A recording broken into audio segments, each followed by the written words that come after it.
Welcome back, guys. Recently at a City of Sanford meeting where we discussed the new campground ordinance, I learned that back in March of 2024, our governor signed into law an act to amend the regulations of manufactured housing to increase affordable housing here in our state. Now, what does this mean for towns and cities in Maine like Sanford? How could this impact our campground plans? In this video, we're going to find out.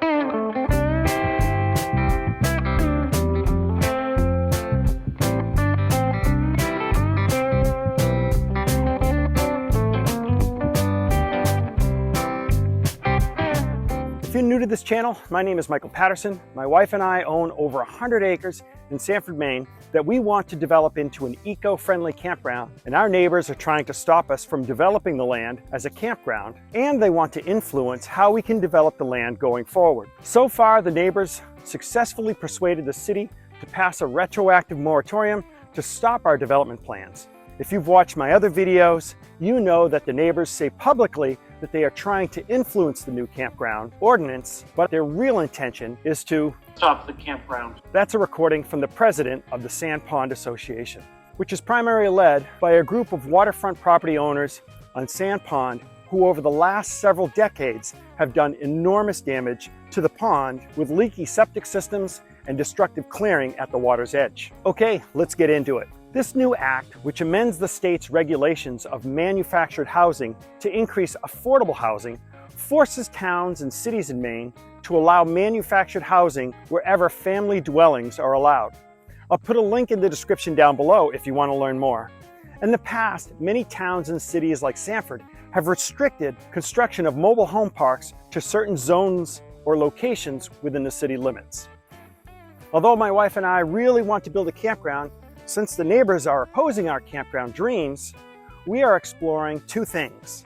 Not only building out a mobile home development on the land instead of a campground, which we would in turn, of course, rent out the properties year-round, but we're also thinking about carving out public access to the pond so that the entire city of Sanford and surrounding communities would have access to the water. And of course, we'd make sure they have plenty of public parking, which I'll point out in this video. Now, this alternate to a campground plan would provide two purposes. First, the neighbors are complaining that a campground would negatively impact their real estate values. As a licensed real estate agent, I cannot find any evidence that a campground will hurt real estate values. But in order to appease the neighbors, my wife and I are exploring whether we should grant full public access to Sand Pond with ample parking. This is sure to increase property values in the surrounding community. And secondly, by building a community of mobile homes, my wife and I would be able to rent out eco-friendly, beautiful mobile home units.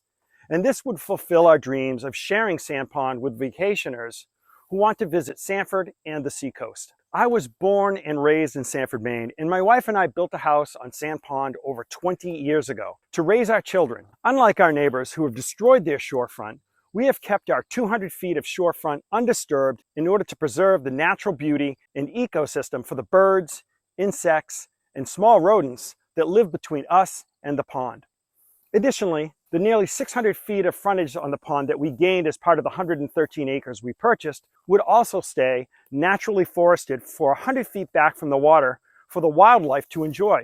This practice protects the pond from harmful runoff that is occurring at the opposing neighbor properties. What's more is that by keeping our properties heavily forested, it's more beautiful for the people who vacation at the pond as opposed to looking at the shorefronts damaged by the opposing neighbors, who, by the way, as shown in numerous pictures taken over the last 20 years, are continuing to remove additional foliage from their shorefronts without replacing it, and thus putting the pond and its ecology at even greater risk. The president of the Sand Pond Association changed the picture on his website from showing the destruction on his waterfront to showing our land along the shoreline. Now, what does that tell you?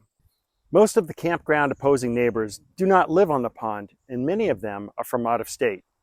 I'll leave a link to the Sanford tax map below so that you can see for yourself where the owners of cottages on Sand Pond are located.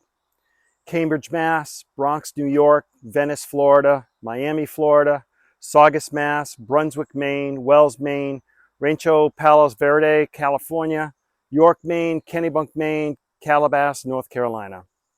There are only 4 cottages owned by people in Sanford who don't live here on the pond year-round. This is a total of 16 owners coming to Sanford for a few weeks, possibly a couple of months per year, and then leaving to go back to their primary homes. There are actually only 9 residents on the pond. Other than paying property taxes and buying some goods at the local box stores, do you think these out-of-staters are contributing significantly to the year-round economic vitality of the city of Sanford? Or are they just trying to keep Sand Pond all to themselves? I actually had a neighbor say to me, quote, "I have nothing against campgrounds. I just don't want one in my backyard," end quote. One of the features of our proposed campground is that it would be open year-round, as this is a growing trend in campgrounds. The attorney representing the opposition sent a letter to the City of Sanford stating, quote, "My clients recommend a seasonal limitation of May 15th to October 15th to provide some peace to the neighbors," end quote. That's interesting that they need some peace and quiet off-season, because as I just pointed out, the vast majority of them aren't even on the pond off-season. I think this further reinforces what my neighbor said, quote, "I just don't want one in my backyard," end quote.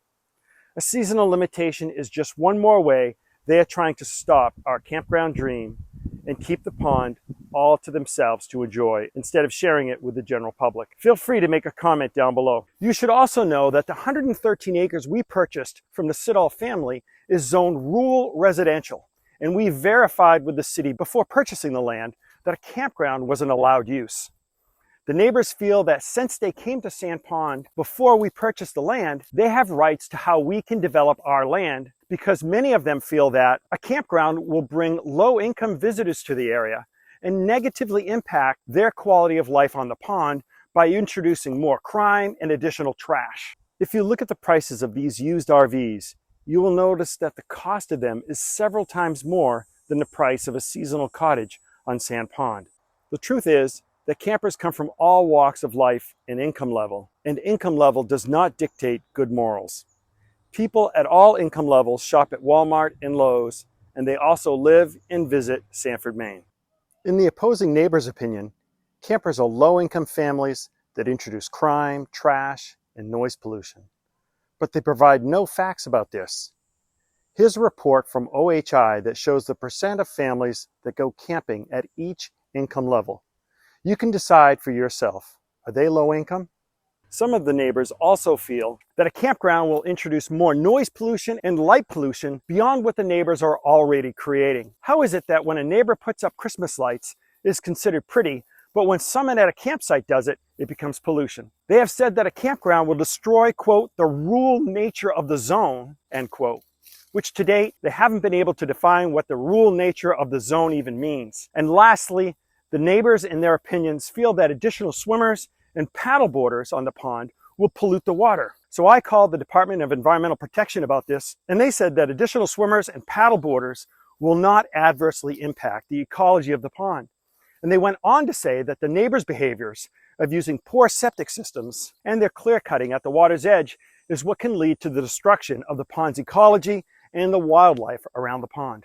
Guys, what do you think? Would a campground make more sense to benefit the city of Sanford? Or would you like to see just as many mobile homes brought to the community with public access to Sand Pond for everyone? Feel free to make a comment down below. Either way, my wife and I plan to leave the 100+ acres of land heavily forested, just as we have our own 4 acres of property over the last 20+ years, in order to create an eco-friendly wilderness vacation experience for our guests. If we were to develop the land for residential homes, we may end up with less setback restrictions, and the City of Sanford allows for clustering of homes. A clustered residential mobile home development would allow for year-round rentals, which the neighbors are opposed to if we build a campground. It would also allow for low-income housing, which many of the neighbors are also opposed to.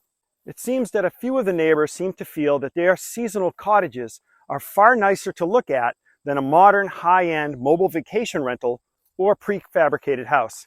Here's another question for you.